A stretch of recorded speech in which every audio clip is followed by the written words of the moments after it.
And welcome back, everybody, to the Fall to Summer podcast, or just the podcast for the moment. Think of names later, for sure. Anyway, we have a new guest this time around. Introduce yourself, madam. Hello, my name is Bex Burks. I am here to talk about violence against women, pink tax. Get it. Okay, shit. No problem. Then where would you like to begin? Because I brought up this article that you had spoken about earlier when we had talked. Yes. So, I'd like to start by talking about femicide. And I'd like to address what it is before anything else. Femicide is a sex-based hate crime broadly defined as the international killing of females, women, or girls solely because they are female. So right now, a lot of it is happening and predominantly being protested in Mexico. But again, it's international. It's not just happening, here where we are. I said earlier, I was like, I can't talk about the pain in my own home and ignore my sister next door and her pain. Heck yeah. I feel like that would be doing someone an injustice.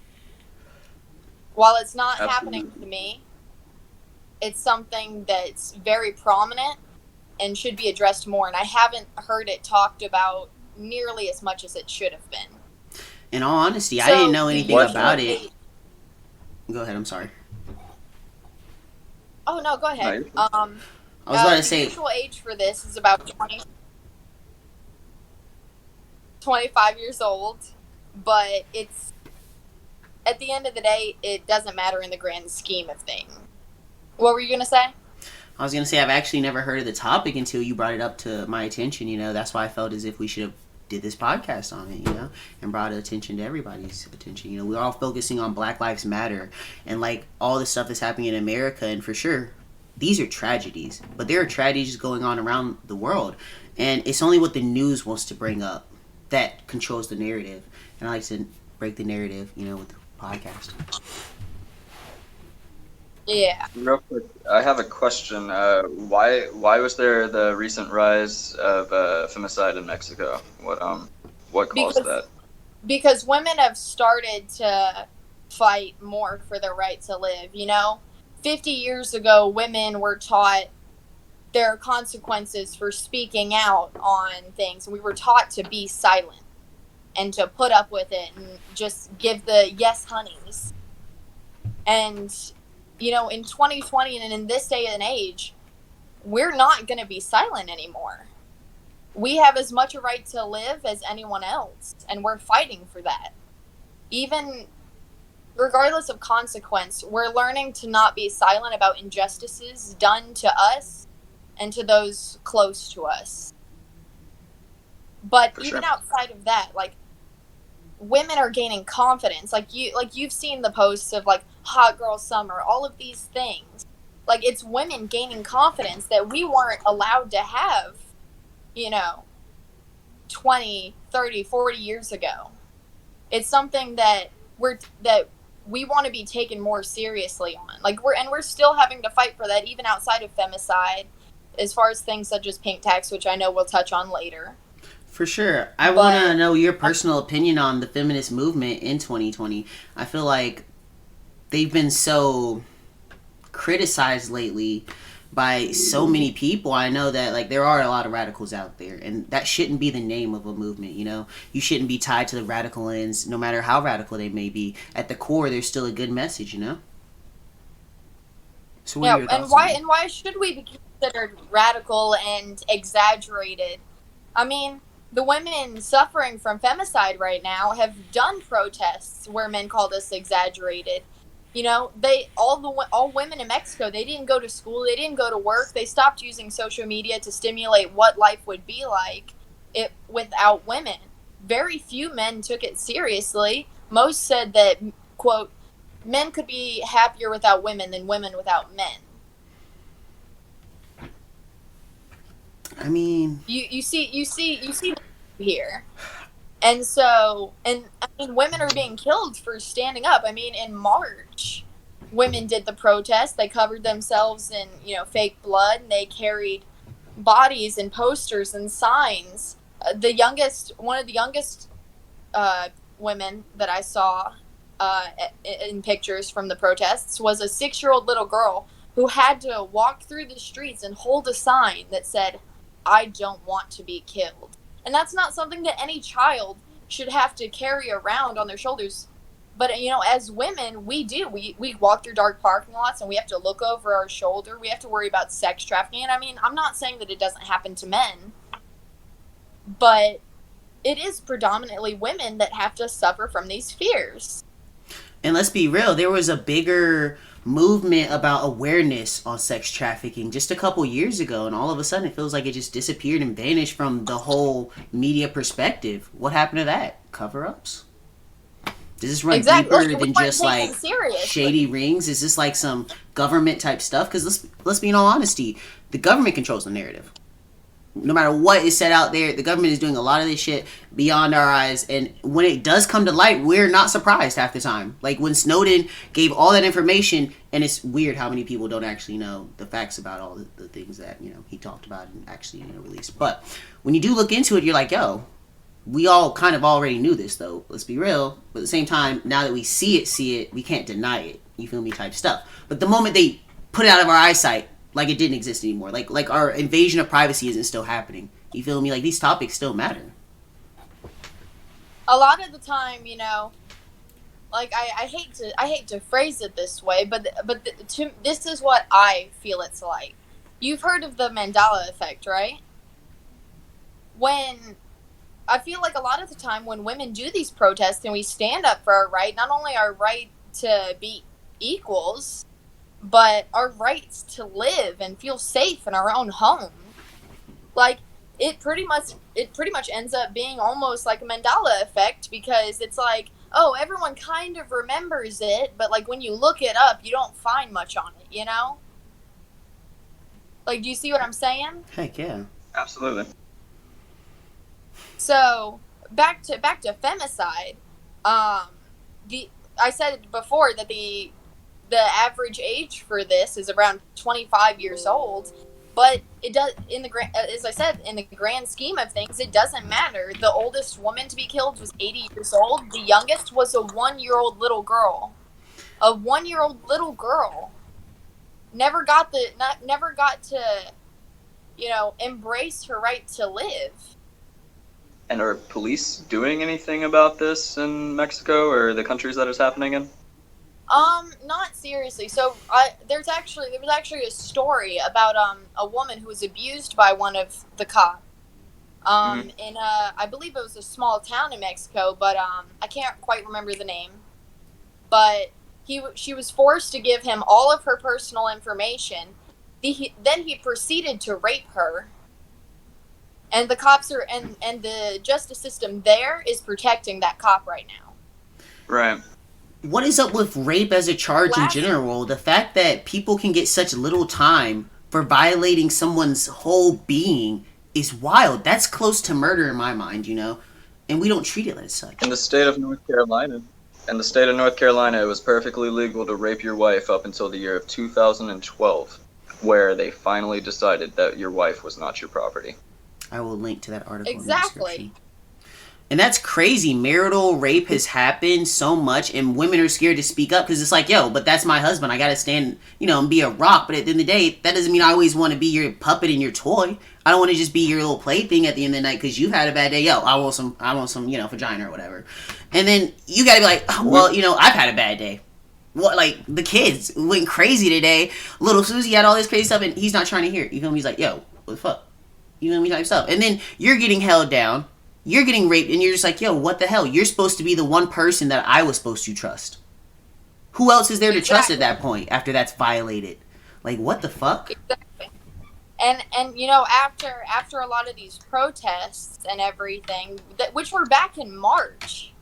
These were back in March. Just last month, in July of 2020, 103 women were killed due to femicide. 36 in their own home, 60 out in public, and one at Serious? her place of work. And was this all in Mexico, or? Yes. Okay. Yes. And, But that's just not even Mexico. You touching gotta- on, you know, other places that it's happening. Yep. Gotta fucking imagine. But you know, it's like they're being punished for embracing and fighting for their right, not only to feel safe in their own home and out in public and at their place of work, but we're having to fight for our right to live and feel safe. And Yeah. as humans, that I feel that's something that we're entitled to, not just as women, but I feel like every person should have the right to live. Absolutely. No matter their And if- gender or color of their skin or anything. Like, why do we have to put such labels on things to determine the value of a human's life? Exactly. And, you know, even touching on femicide, it's defined as an international killing of women. So if 103 women last month were killed just in Mexico, imagine the rest of the world and all of these other countries that, you know, don't really embrace the rights of women and aren't as advanced in that aspect as we are. I don't know. I mean, women are getting killed regardless. Men are getting killed too, but I came here to talk about violence against women because I can't speak for, you know, what men are going through. I can speak to you about, you know, what I as a woman have to fear every single day. And here's Like- the real Right. question. While Like, fearing yeah. all that crazy stuff, they're going to tax you more on personal good items? What kind of stuff is that, though? Exactly. So, on murder, I mean, in 2000, so it obviously it's increased since then, and the statistics aren't really changing. Rape culture's, you know, still a very predominant issue that we face. But in 2005, 1,181 women were murdered by an intimate partner. That's an average of 3 women every single day. Of all women murdered in the U.S. today, 1/3 of them are murdered by an intimate partner. And so being a woman, knowing that, like, having intimate partnerships is a very difficult thing, because, like, you sit there and you worry, like, can I get into this relationship? Like when I go to approach a relationship, I won't get into a relationship unless I've seen that person mad and I've seen them in every state, because I don't want to get into a partnership and then worry for my safety later on because I wasn't prepared and I had never seen them experiencing this emotion. Does that make sense? And And as a even woman, then, that's something that I should now. and even then, you still never know. With love being in the equation, the emotions are still amped up and, like, almost exaggerated sometimes. It's crazy. People don't, like, normally act like that, even with, like, those same partners, you feel me, after the relationship or even, like, before. But this crazy, just being in love just changes people, you know. And with that being said, that's not an excuse for someone to go crazy and put their hands on you, men or women, you know. I've been in domestic abuse relationships, and I've known many people that have, but it's crazy how people can just change in the blink of an eye and decide, okay, well, now I'm just cool with this, and I think that you should be cool with this because you're, of course, being the cause of this. And I'm like, but what? I'm the cause of you acting out in such a way that you decide to put your hands on another human being and be violent? I don't think so, dog. That's a personal problem. Exactly. And like, even like getting off, let's move from murder real quick and even just talk about non-fatal domestic violence. So, according to the National Center for Injury Prevention and Control, women experience 4.8 million partner-related physical assaults and rapes every single year. Less than 20% of which, those women seek medical treatment for their injuries. Like, I've seen women who, you know, whose partner, like, breaks their ribs or something, and they can't go, and they're scared to go to the hospital because they know they're going to be asked, do you feel safe in their home? And a lot of the time when a man will put his hands on you and hurt you to where you have to seek medical treatment, they want to go to the hospital with you. And they want to make sure that you don't say anything, so you're too scared to seek medical treatment. And I can guarantee you some of those injuries lead to death when untreated. So if only 20%, that's 1/5, if only 20% is treated, can you imagine how many of those women don't make it due to those injuries? And they're not reported. So we have no way to, there's no way for us to have statistics or records or information about any of those things. And due to there being no reports about it, the men who commit these crimes often end up walking, and they don't get charges because the woman was too scared to say anything. And women should never be scared to speak our minds. That's why I've always been so open about my opinions and what I think. Because at the end of the day, regardless of consequence, I've always said that I will never be silent if it's something that matters. I feel like that's all well and good at the end of the day, for sure. But other people, you never know how certain people handle trauma. You know, everyone handles trauma different. Some people have PTSD, you know. Some people just brush it off, you know. Some people handle it with laughter. It's weird. But I know personally a lot of the people I've talked to about their trauma, and they're like not wanting to talk about it is just like repression, you know? Like them wanting to escape the situation entirely, you know, just like block it out. Yeah. What's your take on that side of the things, though? About women who suffer, like, mentally from it? Well, yeah, all the other side effects. Because I know, like, for sure, the upfront of things, like, yeah, for sure that's rape and all. But there's so much other stuff that goes with it. Even, like, just being afraid to say that man raped me because he might be in a place of power and he might be able to deny those allegations to the fact where you're looking like a crazy person and everyone's bullying you. And I've personally talked to people that have been in those situations too. And, you know, I know the real situation because I've known that individual for a long time. And I'm like, damn, dude, there's nothing I can do to personally help. Because even if I do scream out there on social media, yo, listen to my friend, though. What more can you do when they're getting shut down left and right in their own, like, workplace, in their own, like, almost place of home because they've, you know, enter in a relationship like that. And then they're scared to leave. They're scared to go and talk to anybody about it because what can they do, you know? There are no outlets. And when your voice is silenced for so long, you just start to think, well, there's no need to keep fighting, you know? Other people aren't so strong after just seeing so much of the war at home. I believe to those who are the cause of rape culture, I believe for them, like, it's something that excites them, you know? The fact that they know that they're going to get off clean or they're not going to get in trouble for it. Because obviously if they thought that they would actually get in trouble for it, I guarantee you they wouldn't do it, right? Of course. I mean, like, you're that's not going to, like, willingly do something that's going to send you to prison. How did not? So I think I don't believe it's a one-time offense. I believe that if someone rapes someone, chances are they're going to do it either to that same person or they're going to do it again.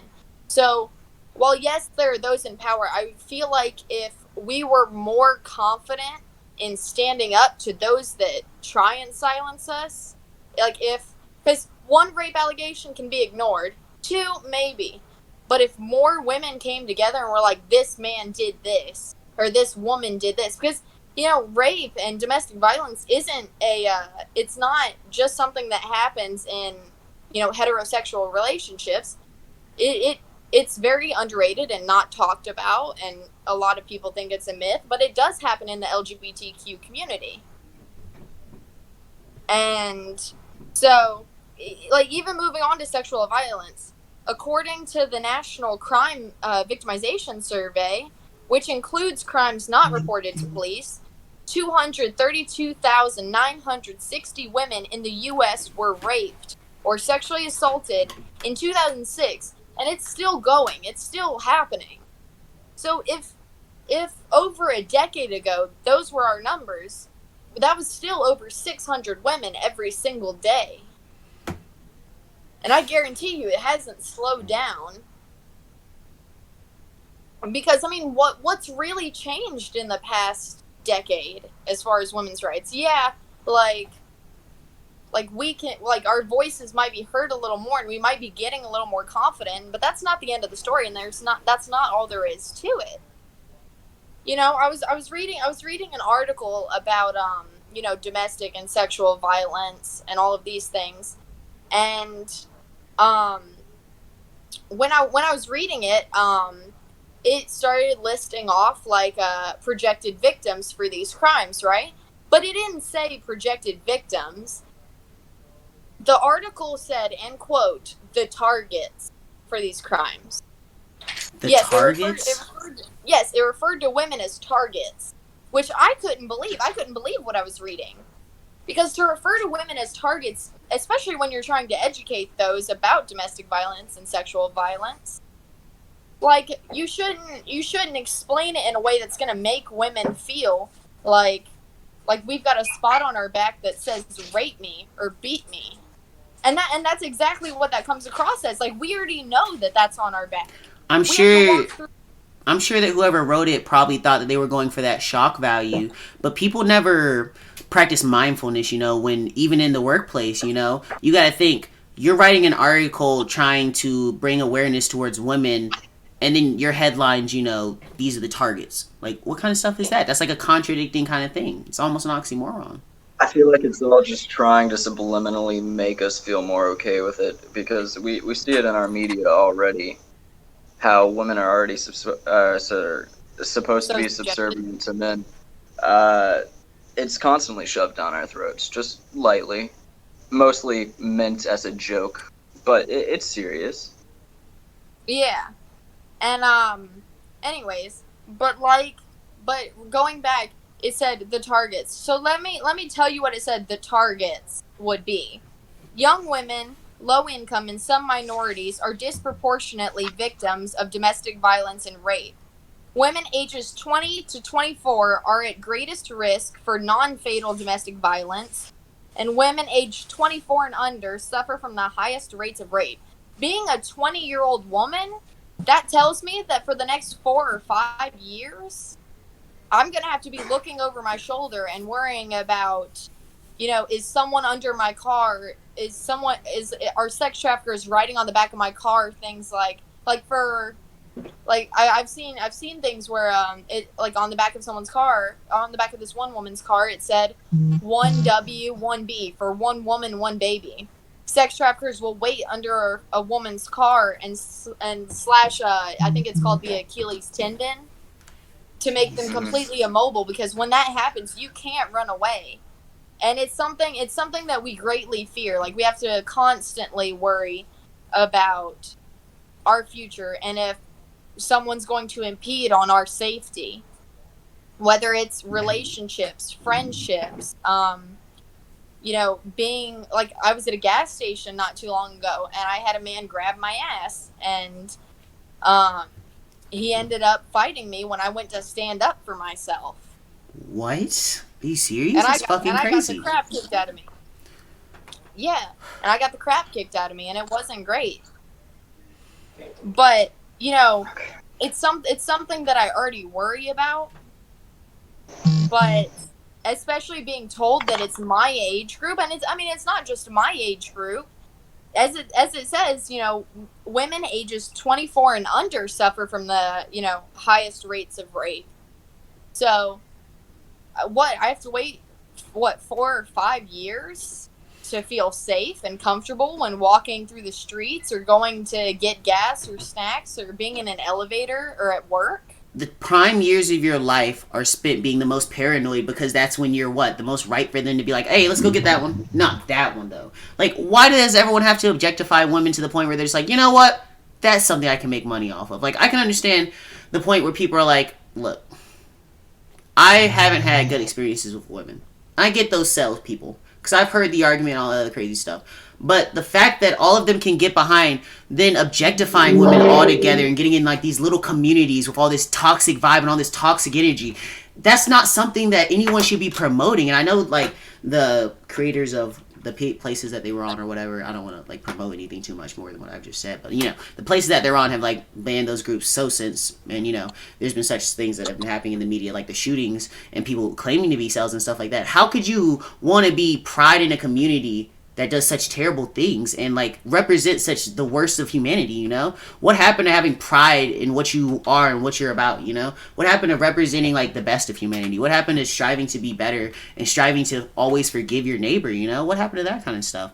Men is always so easy to get, like, wrapped over something little. Like, the craziest thing is, like, I've had multiple girlfriends that are like scared to stop talking to people, and I'm like, "What do you mean?" They're like, "Nah, but he's crazy." And I'm like, "What does that even mean, though? I'm your man." It's like, I get that, and you said like you guys used to do all this other stuff. They're like, "Yeah, but that person's crazy." And I'd be like, "What does that have to do with anything?" If you said that you don't want to talk to other people like that, but that person keeps talking to you, sending you illicit pictures and stuff like that, yeah, but this person will pop up on me and all this other crazy stuff. I'm like, that's crazy that I've never worried about that.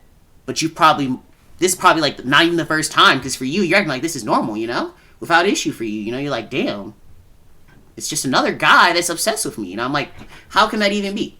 Men don't even understand the concept, and it's wild. Yeah, I mean, I'm like, and I have to fear stuff like that every day because, you know, there are men that don't understand that, like, when you're not interested, you're not interested. Like, I can't live in my hometown right now and be close to my, you know, grandparents who need me due to the fact that there's this guy that for years would not leave me alone about being with me, would break into my grandparents' garage, steal stuff, zip tie fridges closed, throw dead animals into my driveway, and like threatened my safety as a person. And it's not something that I, as a woman or as a human, let alone, should have to worry about. You know? Absolutely not. And, That you know, the being justice... Sorry, go ahead.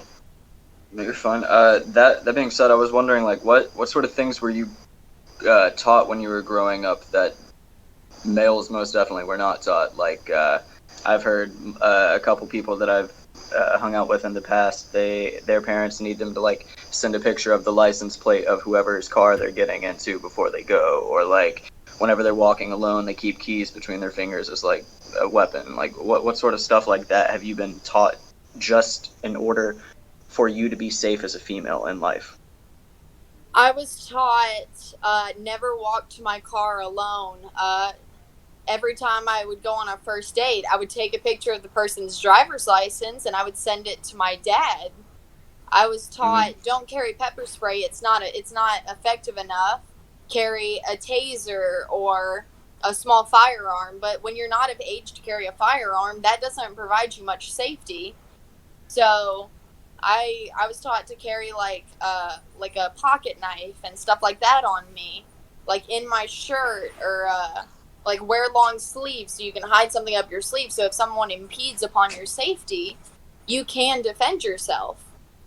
Like I've had men who would approach me at my place of work and, you know, wait for me until I got off at night and just sit in their car watching to see which car I went to, having to take back roads and loop around so that I could, you know, get home safely without someone following me. Like, I was always taught, make sure no one's following you. Make sure that if you see a car that you think's following you, call the police immediately, or write down the description of the car, or take a picture or something, so that if something happens to you, or share your location with somebody so that at the end of the day someone knows where you are.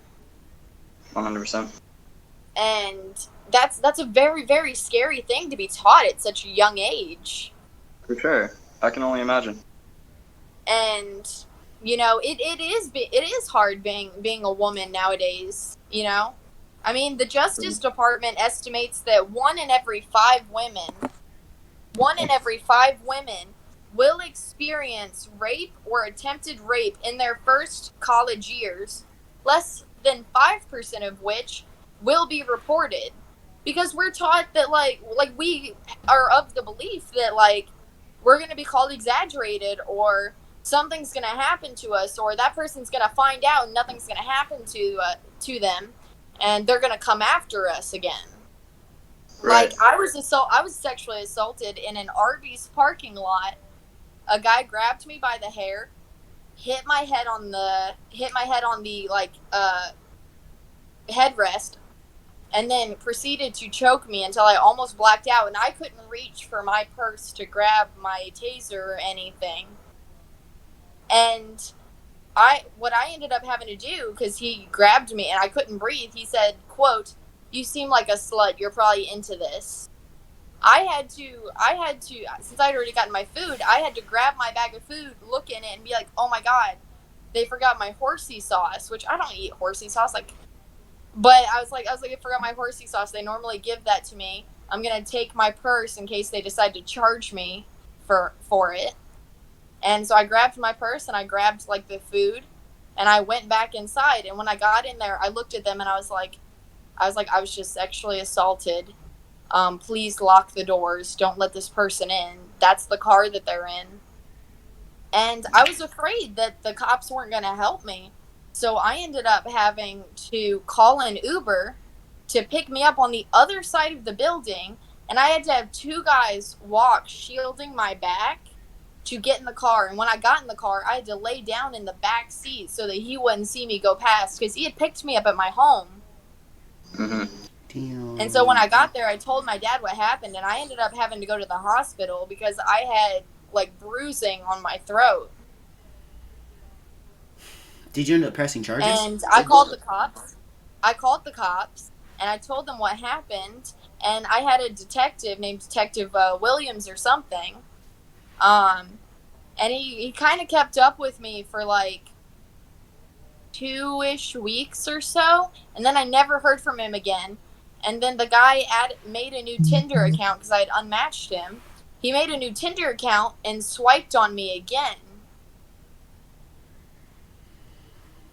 And I mean, at that point, you know, he knew where I lived and the cops weren't helping me. So what was I to do outside of delete my account and stay home, outside of going to work, for fear that something was going to happen to me and I wasn't going to make it home to see my dogs? I mean, like, and I know that sounds silly, but, you know, that's something that you think about, like, especially when you're a woman that has, like, pets and stuff like that. Like, if you don't come home, your pets are going to never understand why you didn't come home.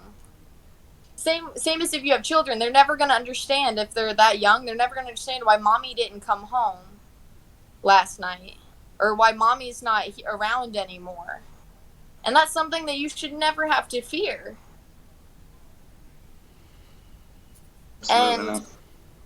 But I mean, also, like, violence against women, whether it's sexual or domestic, you know, it's not a man-based crime. Yes, it might be predominantly men that do these things, but it's not strictly men. It's not a strictly man-based crime. It happens in same-sex partnerships as well. Domestic violence affects the LGBTQ community every day. It affects those individuals, and it continues to be grossly underrated. There's a lack of awareness, understanding, and denial about its existence, and it's something that we need to address more. Like, some believe that there aren't abusive lesbian partnerships or relationships because women don't abuse women. And it's complete crap. It's complete crap. And even, like, moving on from that, shelters are grossly underprepared, you know, for the needs of a lesbian. You know, the state of shelters is terrible. As a women's only shelter is meant to prevent domestic violence, it's not much of a defense against a female abuser or transgender individuals.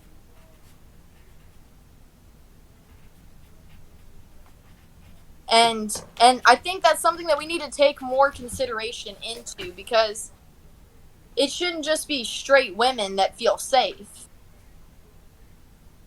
All Absolutely women. Not. Safety shouldn't be a privilege of the male sex. Safety shouldn't be something that is, like, I hate to say male privilege, but at this point that's what it is, though. Male privilege. You know, just the same as white privilege exists, male privilege does too, for sure. And it's not spoken about or even mentioned half as much, you know? But it's the same fucking problem in the same fucking areas almost. Yeah, and the right to feel safe and cared for and heard, it shouldn't be gender specific. Not at all. But nowadays it seems to be. And, like, how am I supposed to, you know, a decade from now, when I have a daughter or a child, like, how am I supposed to explain to her all of these things? Like, it's going to break my heart if a decade from now, when I have a little girl or something, I have to sit her down and be like, listen, if you're going to go out and you're going to go hang out with people, you have to carry this and worry about this and look for this, check under your car, do all these things, you know? 100%. Like it's something that I find to be wholly unfair, and something that genuinely needs to change. But it's not going to change overnight, and it's never going to completely stop. But if it gained enough traction and enough people were made aware, you know, we might not be able to end rape culture, but I definitely think that we would be able to slow it down if, you know, during sexual education and things like that, when they're teaching us, like, oh, this part of the body does this, and this does this, and doing this will cause this. Here's my question. question. Like, when we're learning about all those things. Why is there a war on drugs, but not a war on sexual crime? You feel me? Or just freaking discrimination in general, you feel me? There's a war on the weirdest shit in America when there's bigger problems out here, you feel me? What someone wants to go do with their money, I could care less about. Now, what they do on those drugs, for sure, I care about. If a man's doing bath salts and eating faces, for sure, I care about that shit. That's the first thing I care about when going to Florida. I hate to be like that, but that's just the way it is. Y'all got a reputation now. No offense, Florida. Y'all some nice people, for sure. I met Jack Black there.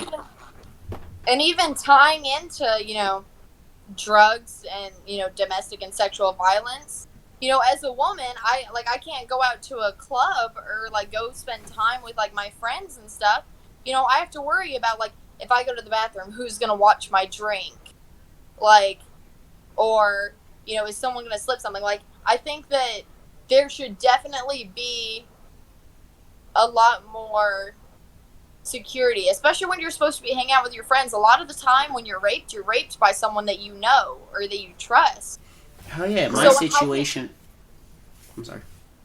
I was just gonna say, so like, how could you trust anyone nowadays? Like, back to what I was saying, as far as like partnerships and, you know, friendships and stuff like that, with what we're dealing with nowadays, it's hard for us to trust anyone because we're always worried about, you know, someone's intentions. Like, I've had people tell me, oh, I care about you so deeply and I feel this for you, and like pour their heart out to me, and the first thing out of my mouth, and this is absolutely true, the first thing out of my mouth was, what are you getting from this? What is your motive here? Everyone has a motive. What is your motive? And that's not something that I should have to say when someone's trying to tell me that they genuinely care about me. Very true. But I mean, rehypnol is a very scary thing. Big facts. I think you had something to say, Parker. I'm sorry. No, I was just agreeing, honestly. Real quick, earlier we mentioned the pink tax. Would you mind explaining to those who do not know what that may be? I was going to say, we've been dancing around it for a bit.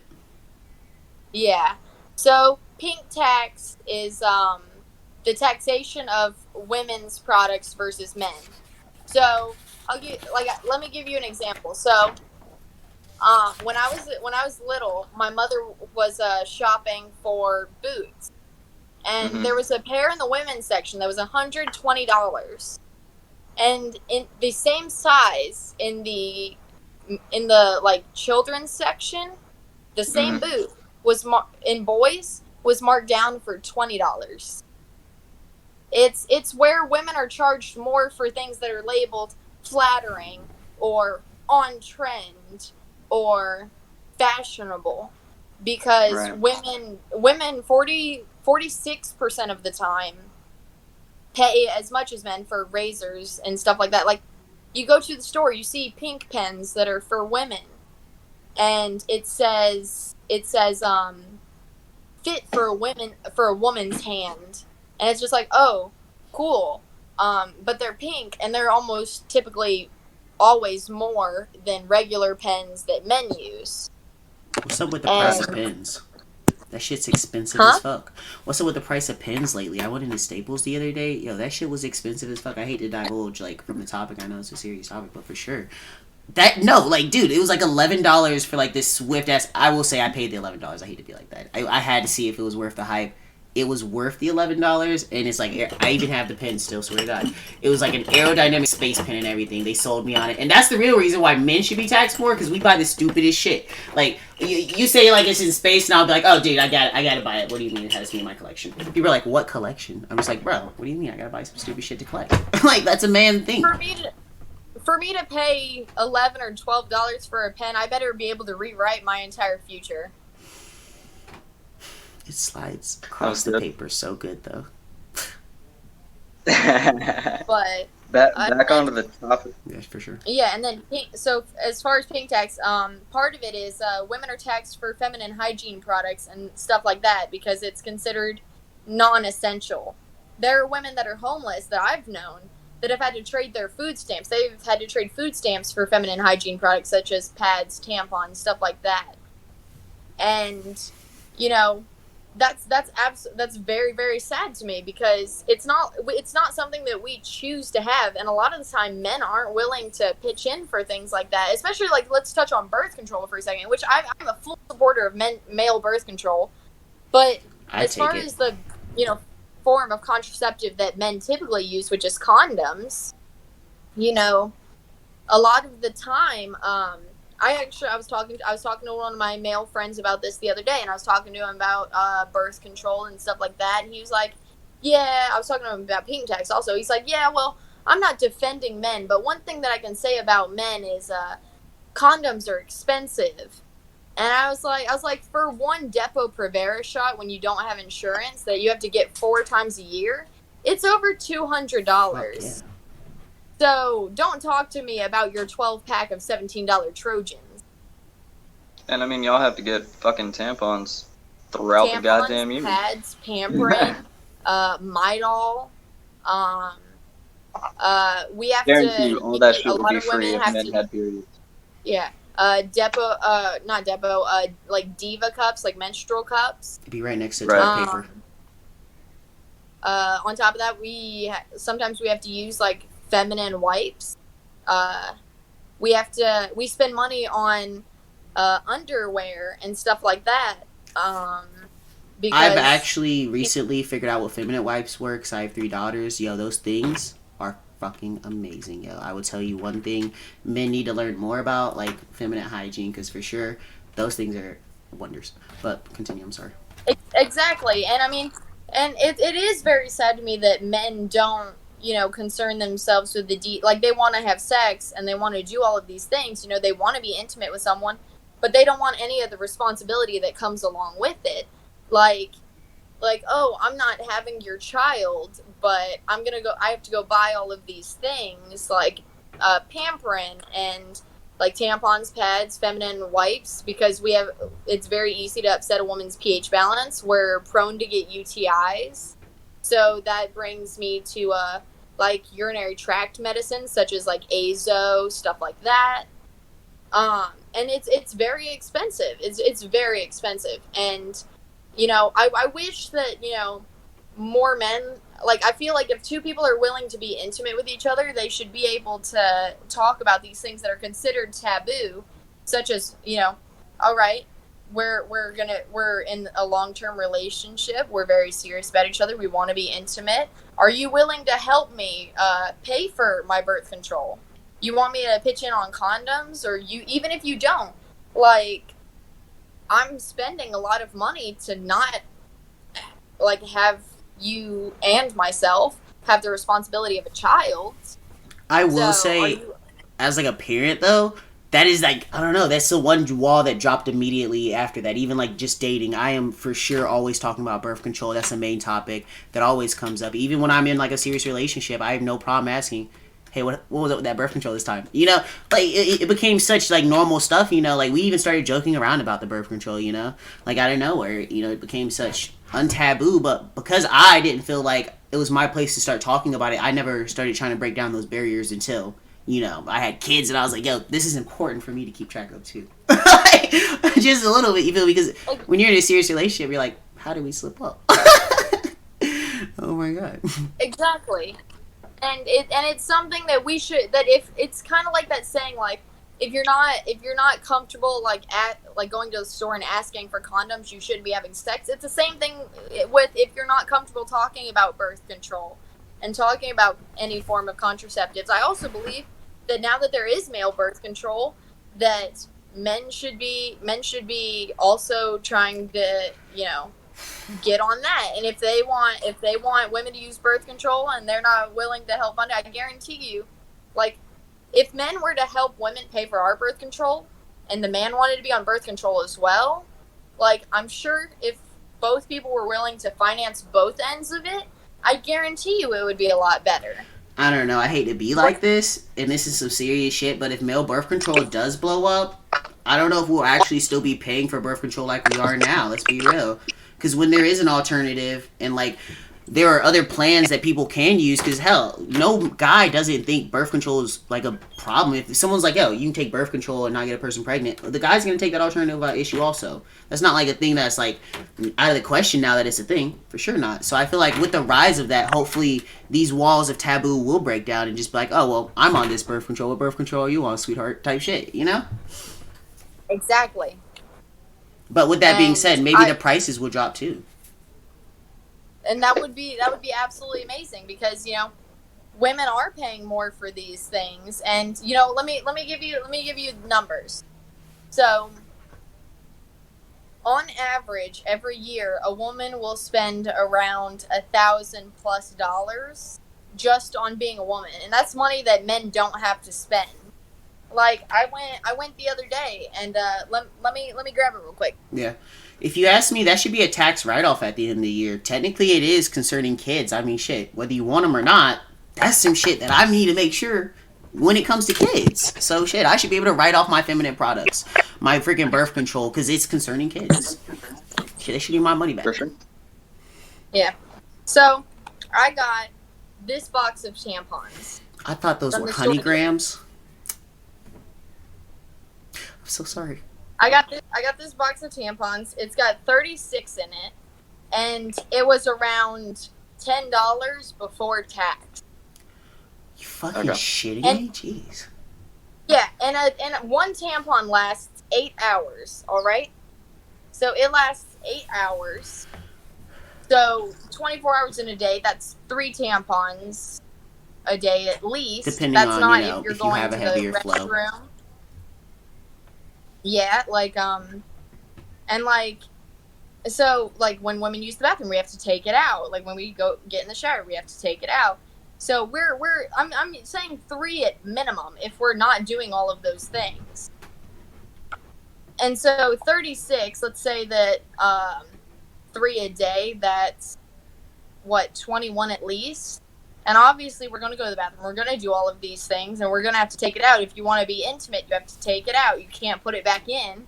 So that wastes them. Mm-hmm. And I I see these videos. I see these videos online of men, you know, women asking men, how do tampons work? Or how, like, what does a pad stick to? And they're like, oh, it sticks to your, you know, your lady bits. I have and the it's most like, hilarious no, story. Yeah. Well, and it's like, oh, it sticks to your lady bits. It's like, no, it doesn't. And I think men should be more educated about, you know, the things that women have to use and have to do. Like, typically you can't send a guy to the store and be like, hey, grab me a box of the Tampax Pearl, the like this number and stuff. Like they won't know what to get. I've tried to send a man out before, and he came back with maxi pads. It's a very understandable mistake that many men have made. And it's very understandable how they made that mistake, though, because I be over there in that aisle, and there are a billion freaking boxes, and then a lot of them be specificating, and then I ask a female, and then they're like, well, I use these. The moment I hear that, I go, real people use those. Because I don't know what real women use, you know? I've dated so many women who are like, yo, I use tampons. And then there's so many women who are like, I use pads. And in the moment, because I hate to be like that, but I'm more experienced with tampons, I guess. But Lord knows, the moment a woman would be like, yo, give me a pad, I'd be like, you got me there. I don't know what you're talking about. Can you give me a little information, draw a diagram, and like show me the aisle it's supposed to be in, and like the sector, please, thank you. Just hold my hand while I go down the aisle a little bit. In fact, I feel more fearful buying that with a cashier than buying condoms. And I know that's crazy, but like, I don't know. Just as like a grown man, even though with the kids and everything, you know. Yeah, what are you saying? Sorry. But I feel like it's something that's avoidable, and I feel like it's something that we could educate on more. You know, like okay, I'm not having your kid. You wanna help me out with like these feminine hygiene products? A lot of the time, guys will be like, nah, like that doesn't affect me. And I don't consider that to be a real man. If a real man's not willing to... Let me rephrase this. I think if someone cares about you enough they'll be willing to put in that extra effort and learn about what's going on with your body and, you know, what your body's doing. Well, here's my question, because I always try to slip stuff into like daily dialogue with my kids. I felt like if we could try to start slipping it into random dialogues with sons and mothers, then maybe sons could be a little bit more, you know full of what comes to when it comes to dating women and how to help them. Because like my mom's gave me a lot of good advice that I never really took until, you know, it came down to actual trying to keep a woman in my life. But for sure, I was sitting there thinking my dad had all the moves and stuff until I actually listened to my mom and thought to myself, dang, she has all the moves. What the heck, you know? And if mothers would just sit their sons down and just walk them down the aisle, if my mom would have, I would have been like, okay, now I know a little bit more about how the female body works and tampons go inside. I thought, you know, maybe they were just like sideways pads. I didn't know at first, but for sure, there's a lot of confusion there that people are scared to speak up about, you know? And I feel like it should be handled in the home. Quick and simple, and there'd be a lot less generational fear about it as we go on. Yeah, I also would like, I would love to see the stigma on, you know, those men who are like, ew, like periods are gross, stuff like that. I would love to see that gone. Like, that would make me so happy if, like, men in those situations were more understanding. Like, it's not something that I chose to happen, and you should be grateful that I'm bleeding right now, because when we're not having a child, we don't have that financial responsibility. And don't get me wrong, I love children, but I feel like it is one of those things, like, you want them when you're ready to have them, and even when you're not ready, like, everyone has different opinions on it. But I do feel like that is something that's kind of unfair. Like I've seen the posts where, like, it's like, oh, what would you do if you woke up and saw this, and it's like a girl who's like bled on the bed or something. And like, there are those guys that say stuff along the lines of, oh, well, you know, I would tell her to clean it up and leave. And it's like we're asleep. We don't know what's going on. And I don't know. I wish there was more understanding about it. And I know that we've kind of strayed a little bit, but the numbers for pink tax is 46% of the time women pay more, 18% of the time men pay more, and then the rest we pay equal. But that's still less than half, and that's sad to me. I'd like to see what category products these are, you know, like if they're just talking about toilet paper, or if they're talking about, like, you know, shaving cream versus other things like that, you know? Dog food that happens to be the pink like bad versus, you know? Yeah, like exfoliants, body washes that, you know, protect our pH balance, you know, razors themselves. Like, I've gone to the store and I've seen literally the exact same razor. The men's will be like $2.49. The woman's is like $4 and like 30-something cents. And it's the exact same razor, but the woman's is like pink or purple or something like that. Here's the real question. That's what corporate America is pushing, in my mind at least. So that they can not only divide, but conquer. You feel me? They stand to lose nothing from taxing you more. Let's be real. You guys work for their company. Half the time you guys are in the higher ups and are controlling financing and pricing of half these things and the pay rates. And in the end of the day, the company doesn't gain anything but profit from doing this in so many weird margins. And it's sickening, you know? When does the company stop caring about the consumer and starts caring more about the money that they're getting from the consumer? You know, that's the scary part about the America that we're living in today. But we will have more time to talk on these topics later, though, on part 2 of this podcast for sure. I know it's getting kind of late. I have an interview in the morning, so unfortunately I do have to go.